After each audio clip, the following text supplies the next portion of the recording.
Assalamualaikum warahmatullahi wabarakatuh. Di sini saya akan menjelaskan tentang pemikiran ekonomi Jalaluddin Rumi. Nah, yang pertama saya akan menjelaskan tentang biografinya terlebih dahulu.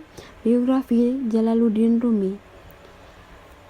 Maulana Jalaluddin Rumi Muhammad bin Hasin Al-Khatibi Al-Bahri itu merupakan nama lengkap Jalaluddin Rumi.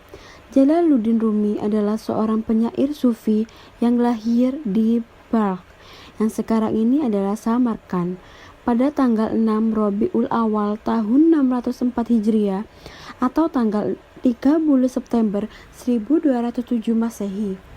Ayahnya masih keturunan Abu Bakar, yang bernama Bahauddin Walad, sedang ibunya berasal dari keluarga kerajaan Khawarez. Ayah Rumi seorang cendekia yang soleh. Ia mampu berpandangan ke depan, seorang guru yang terkenal di Balkh. Saat Jalaluddin Rumi berusia 3 tahun, karena terancam oleh serbuan Mogol, keluarganya meninggalkan Balkh melalui Khurasan dan Suriah, sampai ke provinsi Rum di Anatolia Tengah yang merupakan bagian Turki sekarang. Mereka menetap di Konya, ibu kota provinsi Rum. Dalam pengembaraan dan pengungsiannya tersebut, keluarganya sempat singgah di kota Nisapur, yang merupakan tempat kelahiran penyair dan ahli matematika Omar Khayyam. Di kota ini, Rumi bertemu dengan Attar yang meramalkan si bocah pengungsi ini kelak akan masyhur, yang akan menyalakan api ghairah ketuhanan. Nah, pada tahun 1244 Masehi, Rumi bertemu dengan syekh spiritual lain yang bernama Samsuddin dari Tabriz, yang mengubahnya menjadi sempurna dalam ilmu tasawuf. Setelah Samsudi wafat, Rumi kemudian bertemu dengan Husamuddin Halabi dan mengilhaminya untuk menuliskan pengalaman spiritualnya dalam karyanya monumentalnya Masnawi ya Ma'nawi. Ia mendiktekan karyanya tersebut kepada Husamuddin sampai akhir hayatnya pada tahun 1273 Masehi. Selanjutnya yaitu karya-karya Jalaluddin Rumi. Karya-karya Jalaluddin Rumi yang terkenal yaitu ada 2. Yang pertama yaitu Matnawi Ma'nawi, yang kedua Diwan Samsi. Nah, Matnawi Ma'nawi, kitab ini disebut juga Husami Nawa atau kitab Husam.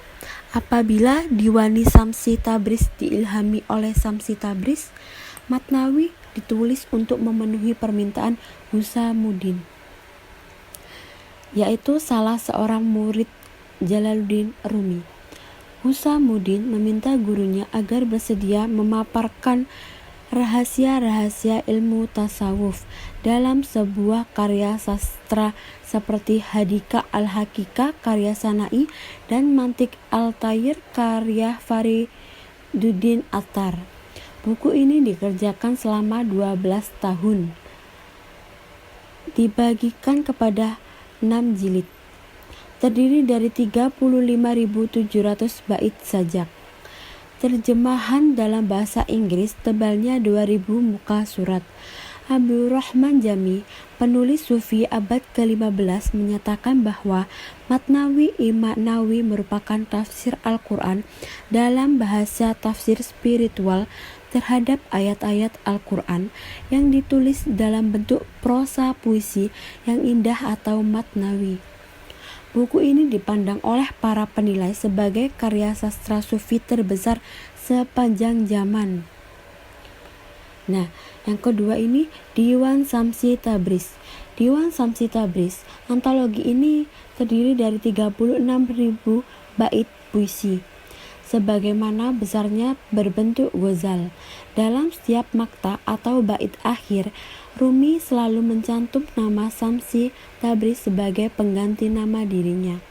Nampak bahwa dalam diwannya itu Jalaluddin Rumi sebagai penyair mengidentifikasi dirinya dengan guru spiritualnya. Sebagian besar sajak dalam antologi ini ditulis pada ketika penyairnya mengalami ekstase kerohanian. Sajak-sajak dalam diwan sangat musikal dan kaya akan ritme, sedangkan gambar-gambarnya sangat hidup, kayak gambar-gambarannya kayak gitu. Pengaruh ekstase dan tarian mistikal tarikat Maulawiyah besar terhadap sajak-sajak dalam buku ini, karena penyairnya menumpukan perhatian pada makna ghazal-ghazal dalam diwan banyak yang menyimpang dari prosodi dan metrum ghazal konvensional. Nah, adapun karya-karya Jalaluddin Rumi yang lainnya yaitu yang pertama rubaiyat, yang kedua fihi mafihi, yang ketiga makatib, dan yang keempat majelis isab'ah. Nah, yang pertama rubaiyat. Rubaiyat walaupun tidak masyhur sebagaimana kedua-dua karya Rumi yang terkenal, namun sajak-sajak dalam buku ini tidak kurang indah dan agung. Rubaiyat terdiri dari 3.318 bait puisi. Melalui bukunya ini, sebagaimana melalui sajak-sajak dalam diwan, Rumi menunjukkan diri sebagai penyair lirik yang agung. Nah, sedangkan fihi mafihi, himpunan percakapan Rumi dengan rekan-rekan dan murid-muridnya, buku ini kaya dengan hikmah dan membicarakan persoalan yang dipertanyakan oleh murid-murid atau sahabat terdekat Jalaluddin Rumi tentang berbagai perkara kemasyarakatan dan keagamaan. Nah, makatib himpunan surat-surat Jalaluddin Rumi kepada sahabat-sahabat terdekatnya, terutama Salaluddin Zarqub dan seorang menantu perempuannya. Dalam buku ini, Rumi mengungkap kehidupan spiritualnya sebagai seorang penempuh jalan kerohanian. Di dalamnya juga terkandung nasihat-nasihat Jalaluddin Rumi kepada murid-muridnya berkenaan perkara-perkara praktikal dalam jalan tasawuf. Nah, sedangkan yang terakhir ini Majelis Isab'ah. Majelis Isab'ah yaitu himpunan khutbah Rumi di masjid dan majelis-majelis keagamaan. Nah, yang terakhir yaitu pemikiran Jalaluddin Rumi. Nah, ini bisa dilihat ya, pemikiran Jalaluddin Rumi yaitu menggunakan analisis gender. Nah, sekian video dari saya.